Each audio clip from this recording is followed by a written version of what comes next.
Welcome back everyone. By now most of you probably know that Daniil Dubov took first place in the World Rapid Championship.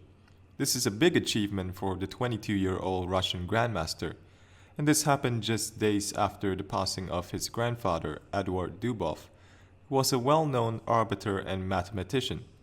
May he rest in peace. I'm going to show you one of Dubov's games from day 3 of the event. Dubov called this an important game for the tournament because he was under pressure from his opponent for most of the game, but he showed great resilience. So in this game, Dubov had black against the Ukrainian Grandmaster Anton Korobov. The game opened with d4, d5 from Dubov, c4, knight e6, knight to c3, a queen's gambit decline, bishop b4, e3, and knight to f6, so we transposed into the Nimzo Indian defense. So here Korobov played a3. The main move for black would be to take on c3, but here Dubov retreated bishop back to e7. Knight to f3, black castle, we have queen to c2, knight b to d7. Here b4, preparing to fianchetto the bishop. We have c6, so we now have a position resembling a Slav. Bishop to b2, d takes c4, bishop takes c4, and a5, a very principal move from black. So here white took on a5. Pushing with b5 was also an option here, but we have b takes a5 in the game. So here rook takes a5, castling from Korobov, white completes his development, and now b6 preparing to develop the light square bishop. Now that white has finished his development, it's time to come up with a plan. One idea for Korobov is to play rook over to d1, where white is preparing to establish a strong center with e4, and this also prepares to meet the move c5 with d5. So this is one idea for white in this position. But going back to the game, Korobov decided to play knight to e2, perhaps trying to bring his knight over to g3 to support e4, and in some cases the knight can also come to f4 and pressure the e6 point in some cases. In addition to this, white also makes room for the bishop to come to c3, which would hit the rook. So here bishop to b7 was played. Black has to protect this weakness on c6. Here Anton played a4, maybe trying to eliminate some pressure off the pawn. Queen to a8 played, forming a queen-bishop battery. And if black can get in the move c5, then he will have excellent control over this long diagonal. So here bishop to c3 played, rook back to a7, and knight g5. This looks like an offensive move, but it was probably played in anticipation of the move c5. White didn't want this knight to become a target. So at the moment there are no threats for white on for black on h7, because his knight on f6 securely guards that square.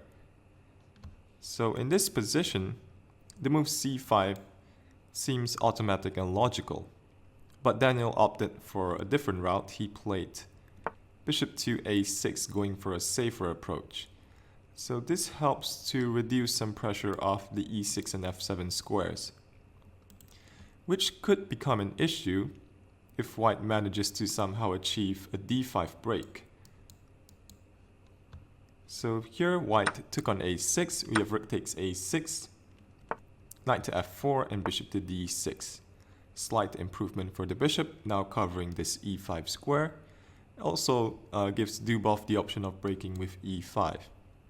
So Korobov played knight to d3, also covering e5. Now Dubov decides to kick away this annoying knight. He plays h6. Knight to f3, rook to c8.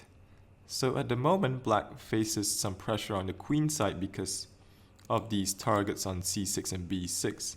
Korobov played rook f to c1, so lining up with this pawn.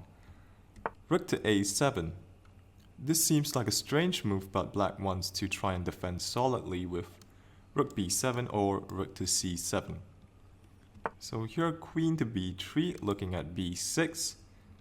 And bishop to e7 from Dubov, another strange looking move, but this was done in anticipation of this knight coming to c4, which would hit the pawn and the bishop on d6. So if necessary, this bishop might drop back to d8 to defend b6, where it doesn't obstruct this rook. So black's position looks a bit difficult at the moment, and his best chance would be to try and achieve a c5 break to untangle his pieces. So now Korobov played h3. So maybe he could have tried to play something like bishop to b2, just to make this c5 break more uncomfortable to play for black. So something like this could happen. And bishop takes d4. And this is a bit easier for white to play because of his space advantage. So bishop b2 could have been considered, but here h3 played. And now Dubov broke with c5. And we have a series of exchanges. So here Dubov decided to take with the rook. Rook takes c5. And this sets a small trap, because if white decides to get greedy and win this pawn of b6, then knight to d5 comes, and this nets a piece. If queen to b3, trying to hold on to the bishop, then rook to b7, and if again queen to a3, trying to defend, then there's rook takes c3, opening up a discovery on the queen, and black wins. So going back to the game, after rook takes c5, rook c to b1 played. So black is not yet out of the woods, there is still some defending to do. He played rook to a6, defending, bishop to b4, rook to c7, defending the bishop, bishop takes, rook takes. So black should be okay now since many pieces have been traded. Here Korobov played knight to d4 and knight to e4, where Dubov is trying to stabilize his position with a knight coming to c5. So here rook to c1 and knight to c5 from Dubov. So looking at the queen, the pawn on a4, and also blocking the c-file. Korobov played queen to b5. So here black can take the pawn on a4, but this would be awkward for black after the rook comes to a1 to pin the knight. So here rook to a7 has to be played by black, but white gets decent play after knight to c6 attacking the rook. So going back to the game, after the move queen to b5, Dubov played rook e to a7 and knight to c6 attacking the rook. Rook back to c7, knight to e5, rook c to a7, so Korobov can repeat moves if he wants, but he decides to press on. Here he played a5, which leads to more simplification of the position. So here knight to e4, opening up an attack on this knight. So here black has managed to equalize the position and he has no real problems. So if queen to c7, which defends the knight and also attacks f7, black can meet that with the move rook to a7, and he is reasonably solid here. So after knight to e4, Korobov played queen to d4, defending his knight. But now Dubov played the move rook to d5, and this is a very tricky move. This knight cannot be taken because white will lose his queen, as we will see later on in the game. And if queen to b2, the only square where the queen still defends the knight, things get very tricky after rook to d2. And I should mention here that in this position both players had slightly over 2 minutes on the clock, so time pressure could become a factor here. So after rook to d2, hitting the queen and also f2, the only move which allows white to survive is rook to a1. And we could end up with something like this. And here knight takes f2 with an equal position. But going back to the game, after the move rook to d5, Korobov didn't handle this move well. He played queen takes e4, which enters into a queen versus rook and knight endgame. Here knight takes f7. So now this is just a matter of technique for Dubov. Queen to b1 check, king h2. Queen to f5, hitting the knight. And also f2. So here rook to h8 check was played, king g6. And rook to f8. So white is hoping to meet queen takes f2 with knight to e5 check, which would pick up the queen. So here Dubov saw this and he played queen to c5, attacking the rook and attempting to remove the defender of the knight. So here black has to play knight to h8 check, which puts his knight in a very awkward spot. So Korobov can no longer hold on to this knight. So if he plays a move like rook to a8, trying to keep defense of this knight, then after queen to c6, white has no squares for the rook.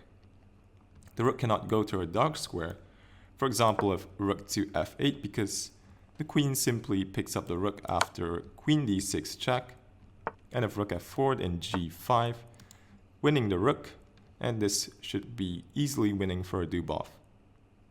So after king h7, Korobov played rook to f4, just giving up the knight. So Dubov can just take on h8, but here he played the move g5, trying to put this rook on an awkward square. So rook to e4 was played, queen d6 check, and here Korobov played g3, which was just what Dubov wanted because now this weakens f2. Dubov converts this nicely. He plays queen to d2, attacking f2. We have king to g2, and now queen to d5, pinning the rook, and Korobov resigned in this position. Because if white plays f3 trying to protect the rook, this exposes the white king, making things much easier for Dubov. So here just queen to d2, something like this could happen. Take the knight on h8, and white cannot take on e6 because then the black queen will simply pick up the rook with a fork.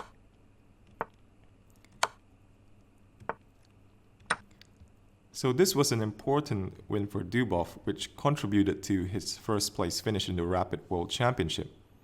Congratulations to Daniil Dubov, the new 2018 Rapid World Champion. I hope you enjoyed this game. Thanks for watching and have a great day.